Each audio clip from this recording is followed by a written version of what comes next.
you rolling? Yeah. Okay. Heath, I remember when you were here before, I said, now you hurry back, you know, because that's what Texans always say. Yeah, and I did. And you did. Anyway, it's great to see you. Yeah, it's good to see you too. It is especially wonderful to talk with you about The Four Feathers because I really, really like this movie. And I loved your performance. All the performances are just top drawer, just A+. To me, the film is so beautiful as well. It has a David Lean look. Yeah. Did you all ever talk about that? No, I mean, not really. I think, you know, Bob Richardson, the guy who shot the movie, he's a genius. He is. Everything's backlit and gold and gorgeous. But he was an extremely thorough man, and he you know, he joined in on all of the, you know, before we started shooting, we had 4 weeks where we sat around a boardroom table for 8 hours a day, talking about the movie and each other's characters, and just getting right in there and handing each other a brain for each other's characters on a plate. And Bob was there for the entire thing, so he had a very thorough intake on the characters and how the movie should look, and I don't know if it was specifically based around David Lean, but it just seems to me that you would wait for hours to get the shadows a certain way. You'd have to, wouldn't you?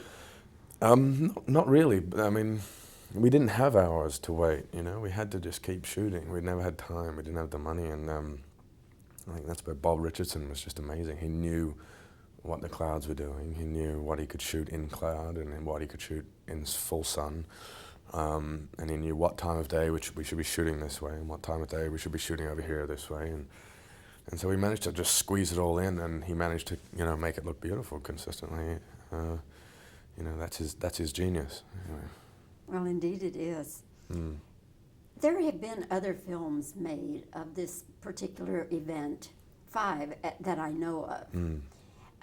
And Shaker Kapoor, did he ever allude to the previous films and why he wanted to do it again? No, he didn't, and none of us, we never saw them either. I never went out of my way to watch them, purely because I wanted to start from a clean slate. I didn't want to be influenced. And why he wanted to do it again, I'm not sure why. Excuse me. We can edit that out. Trust me, we'll edit that out. Just had a Diet Coke. Yeah, I don't know. I guess I don't know the reasons why he wanted to do it again. I guess you know, he just loved the idea of the story and the journey, and he thought he could bring. I think he, you know, what Shaker brought to it was a spiritual aspect, and because the whole story and the whole movie is so epic and large, but the actual story is so small. You know, it's very small. It's a story of human emotions, and that's timeless. It's a contemporary story. Yeah. And it's about friendship and it's about loyalty friendship and honor sacrifice and all of that. As beautiful as it is and as wonderful as the performances are, I look at the movie, Heath, and I think it had to be a very difficult shoot.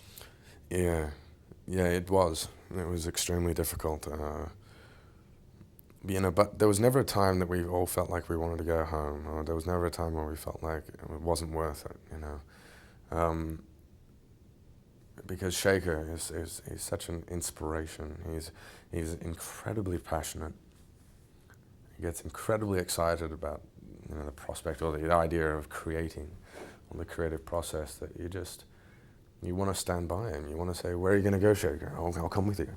You know, "What do you want to talk about today? I'll talk about it with you." You know, and so no matter how hard it was, the more exciting it became. You know, and it was the environment was certainly grueling. Having to trek through the sand dunes, you know, and just that whole element. But the story was grueling, and my character's journey was grueling. So it just made my job that little bit easier, you know, I guess. Now, you were in the Moroccan desert, and I don't know what time of year was it that you were there? Or does it make any difference? It was 2 years ago, 2.5 years ago almost. I can't remember what time. But was it extremely hot? We missed the heat wave, but it was extremely hot, you know. And I had fake beards and fake wigs and you name it. So it just made it extra kind of uncomfortable. You know, I had glue like this, all pasted all over my face and all over here and all around here. And sand would whip up and get into the glue, and the lacing would be coming undone, and they'd have to, you know, constantly be taking out sand and re-sticking it, and the heat would produce sweat, and the sweat would move the wigs like this, and you know, so I was forever under close eye of Jenny Sherkar, the makeup artist, and you know, thank God for Jenny, because she's a genius, and she really did produce a true mask for me to work under. Yeah. Where was the closest town or village? Well, it was the village that we were staying in, Air Food, and then beyond that, there was nothing. And there was nothing for us to go to or do other than talk about the day's work around a pool, and there was a hotel bar, and that was it. It was quite isolated. You know, my life in Morocco revolved around a room no bigger than this, and you know, very little sleep, and it was very regimental. It was very systematic living. It was, you know, wake up at 2:30 in the morning, get to work at 3 a.m., get out of the makeup chair at 6 a.m., you know, finish work at 9 p.m., get home at 11, fall asleep by 11:30, wake up at midnight to Shaker rattling on the window saying, "We need to talk about the scene tomorrow," you know, and get out of bed and talk to him for a while, and then get back to sleep to catch my hour's worth of, you know, power nap, and then wake up and do it again. And so, yeah. How many months did this go on? In Morocco, we were there for about 4 months. We shot for about 3.5 months. And then shot in London for another 3 months. And when you were in the desert, we have video of all these tents. I mean, it looks like a tent city. Yeah. What was going on with all those tents? It was a tent city. Yeah, that's what it was. Is that where you would go to a tent in between shots, or? No.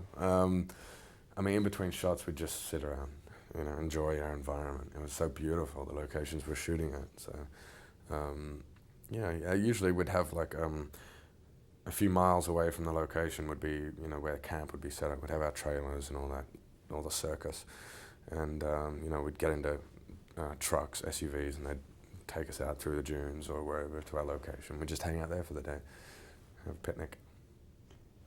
How did you get along with the camels? I got along extremely well with my camel. Big Mountain was his name, and he was big and as tall as a mountain. And I loved him. He had a very good sense of humor. He always carried a smirk on his face, and he was a very cool cat, just like wandering through the desert. I liked him. I'd never ridden a camel before. I'd barely seen one live. So it was fun. We spent a couple of days before we shot the movie where we just climbed up on board and wandered around the desert on camelback, and it was fun. But poor Jaimin, I was stuck with Big Mountain. I had this huge camel that was like towered over all the others, and I was like up on this thing. And then Jaimin was following me on this camel that was half the size of him. And he's this great big dude, and he had this tiny camel about this big. He was just like on top of it like this. So I had fun teasing him about that. Pronounce his full name for me. Jaimin Honsu. Jaimin. Yeah, like Jaimin. Jaimin. Yeah. Hansu. Yeah, or they say Jimon in France. Jimon or Jaimin. Yes, fine actor. He was a fantastic actor. He was brilliant. I loved working with him. Let's talk about the battle scenes, because they are so riveting and so realistic, and yet at the same time, I have seen battle scenes that, for the viewer, were much gorier. So I applaud your director, Shekhar Kapur, for giving us the full impact, but not grossing us out. Yeah, we didn't chop legs off. And yeah, there was no blood. You didn't see blood, which is nice. And he really captured the intensity. Although what you saw, you see there's an American version of the movie, and then the rest of the world sees what Shekhar put together. Which is more graphic. which has an extra 50 shots in the battle scene. But you still don't see blood, and you know, or heads or any piercing. There's nothing like that still, but there are an extra 50 shots missing, which I will see some point when I go to London or something. There are more intense moments that were taken out just for rating reasons, and it was purely because it was intense, not because of the blood. Just how intense it was, like the moment at the end where I'm stabbing Idris. In this, I stab him once, and on a day I stabbed him like 50 times. You know, it was just very, very intense, and it's just pouring out, and that had to be tapered. You know. The studio for American audiences wanted a PG-13. Was that it? Yeah, but I think it's PG-13 around the world.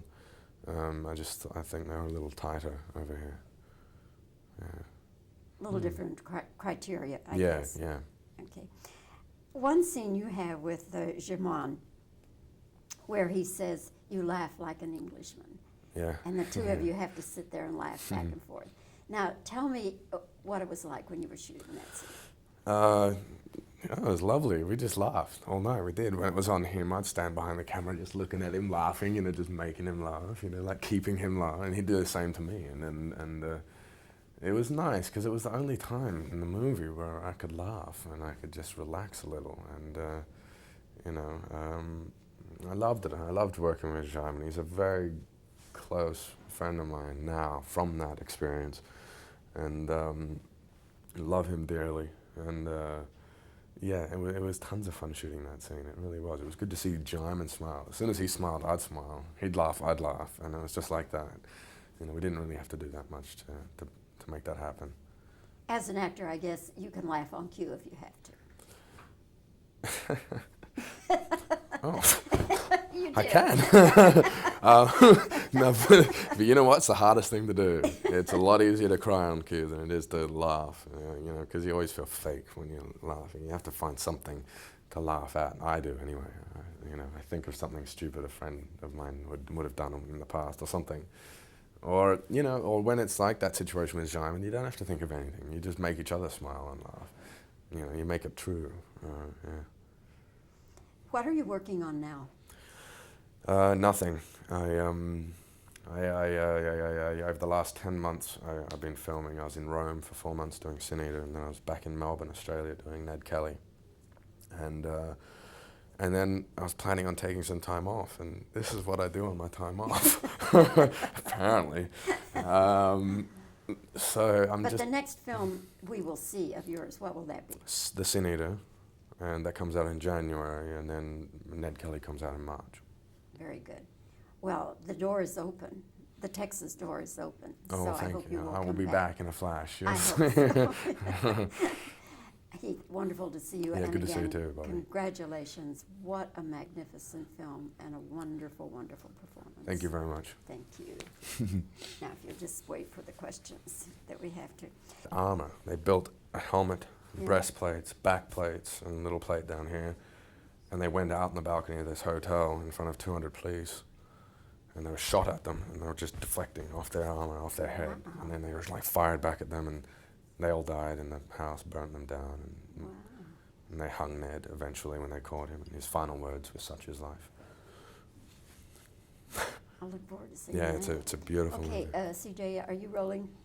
And you know the drill. Yeah, sure. And two-shot all the way, CJ. Okay. As beautiful as this film is, Heath, it looks like it was a very difficult shoot. Hmm.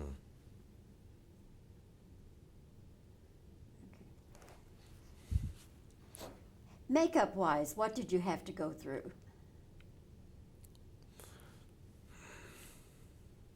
Yeah, it'd be good if you just I'll say start something. it. Yeah, just say something. Okay. Okay. How did you get along with the camels? Well, yeah, I love the camels. In fact, I smoke camels. Yeah.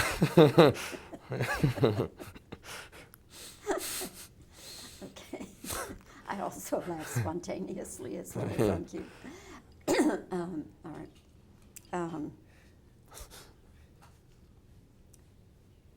What was the nearest village? Or let me rephrase it. How close was the nearest village? Other than Erfurt, there was Wazazat, which was a couple of miles away, but we're pretty much by ourselves. What is this tent city that we see behind the film crew? It's a tent city. Yeah. Okay. In between shots, what would you do?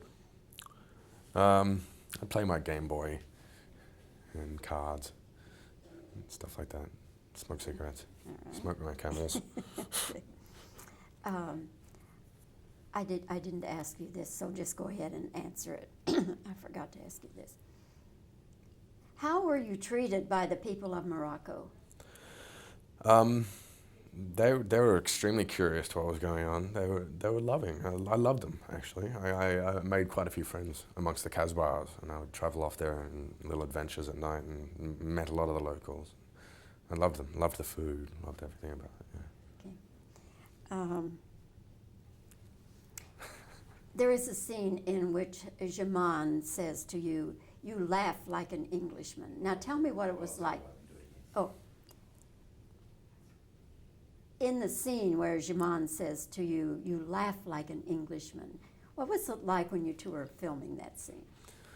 It was like what it looked like. It was a lot of fun. Yeah. Tons of fun. Okay. All right, hang on one second. Okay, the battle scenes. All right. The battle scenes are very intense, yet they are not as gory as some films portrayed them. Yeah. Well, that's greatly due to Shaker, obviously. Okay. Yeah. All right, that should do it. Cool. Very good.